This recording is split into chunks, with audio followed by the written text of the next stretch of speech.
Des signatures de contrats devant le ministre de la Jeunesse, le ministre de l'Urbanisme, le ministre de l'Économie numérique et le ministre de l'Emploi. En mode fast-track, cet acte vient concrétiser le vœu du chef de l'État, le président Macky Sall, concernant l'employabilité des jeunes.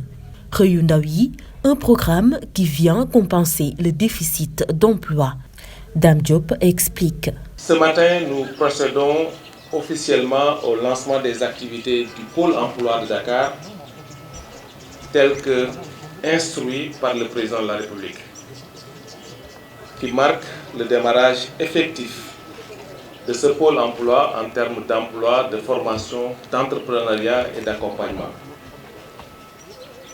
Nous avons voulu, mes collègues et moi, coupler cela à une symbolique cérémonie d'engagement de 100 jeunes dans le cadre de l'UCG. Ce programme a été instruit par le président de la République, appelé Xëyu Ndaw yi. Et dans ce programme, ce que nous faisons aujourd'hui n'est qu'une infime partie de ce programme. Parce que ce programme a plusieurs volets, notamment le recrutement massif, tel que nous l'avons commencé à Dakar aujourd'hui. Nous allons, Madame le ministre de la Jeunesse l'a dit, demain, Inch'Allah, procéder à la même cérémonie, mais sur d'autres axes, c'est-à-dire sur le financement de l'entrepreneuriat, mais aussi sur le financement de la formation des jeunes d'autres départements du pays au nom de l'équité territoriale et sociale. Ce programme de création d'emplois destiné à la jeunesse qui est lancé officiellement ce lundi prévoit plus de 65 000 emplois sur l'ensemble des segments d'activité économique. Ces objectifs étalés par Astiam, le coordonnateur de l'UCG. Le premier objectif de ce programme est un objectif de territorialisation des emplois. L'instruction que nous avons reçue du chef de l'État consiste à amener les emplois au niveau des 552 communes du Sénégal. Donc, les mécanismes de recrutement que nous avons convoqués ont permis à des Sénégalais de postuler par divers canaux de recrutement que vous connaissez très bien, aussi bien des dépôts de documents physiques que des recrutements par plateforme ou par téléphone ou au niveau des pôles emploi qui sont déjà opérationnels. Le deuxième objectif, c'est vraiment un objectif pour soutenir la jeunesse. Donc la tranche d'âge qui a été retenue est celle qui va de 18 à 40 ans. C'est aussi important de le souligner. Troisième point, non moins important, c'est le niveau de salaire. Initialement, quand on avait lancé l'activité des volontaires de la propreté à l'UCG en 2020, nous étions sur un niveau de rémunération de 75 000 francs par mois. Le chef de l'État a décidé en conseil présidentiel qu'il fallait porter cette rémunération à 100 000 francs par mois, tout en l'adaptant quand même à la réalité de notre métier de cadre de vie et d'hygiène publique, qui nécessite quand même une présence quotidienne parce que c'est un travail physique. Donc je suis très heureux de dire aux premiers recrutés que le salaire facial, si je peux dire ainsi, est de 100 000 francs par mois, mais tous les jours non travaillés seront décomptés dans ce salaire pour obtenir une véritable équité dans le traitement des personnes qui travaillent avec nous. Une montée salariale qui va à ravir ces techniciens de l'hygiène publique, ce qui les pousse à davantage s'engager.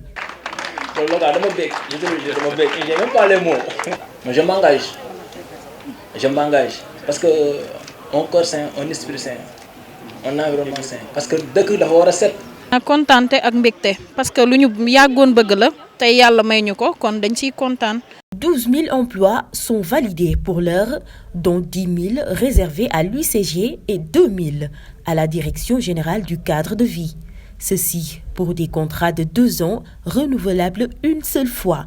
Le ministre de l'Urbanisme de préciser sur le suivi. Tous ceux qui auront travaillé et bien travaillé seront maintenus et seront recrutés définitivement pour leur vie. Mais ceux qui n'auront pas aussi travaillé partiront. Ça, il faut que ce soit clair. Ceux qui ne voudront pas travailler, ceux qui vont fignoler, mais l'UCG va sanctionner et nous allons approuver. Parce qu'il faut que dans ce pays, que chacun se mette au service du travail. Il est facile de demander du travail, mais il faut aussi l'assumer convenablement.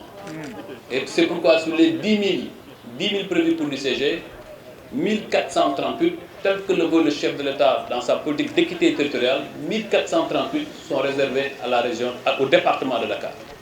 Donc sur les 1438 emplois réservés au département de Dakar, sur les 10 000, Plateau aura 43, Colobane 64, Fann 23, Gorée, qui est une petite commune, aura 5, Médina 97, Biscuiterie 84, Dieuppeul 45, Hann Bel-Air 58, HLM 48, Sicap Liberté 58, Cambérène 64, Grand Yoff 227, Parcelles 195, Patte d'Oie 86, Mermoz 36, Ngor 21, Ouakam 91, Yoff 110, et vous faites le total, vous aurez 1438.